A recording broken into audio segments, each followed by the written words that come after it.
How to connect Metatrader 5 with Exness.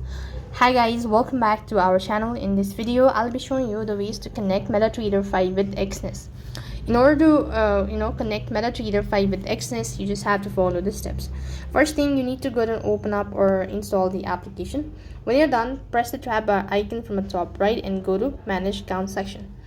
When you are on this page, you'll be able to see this sort of interface. Now here you could go and press the plus icon from the top right, and then you could just go ahead and enter Exness on the Find Broker account. When you actually press that or type in that, you'll be able to locate the Exness. Then you need to select the trading server appropriate for the trading account.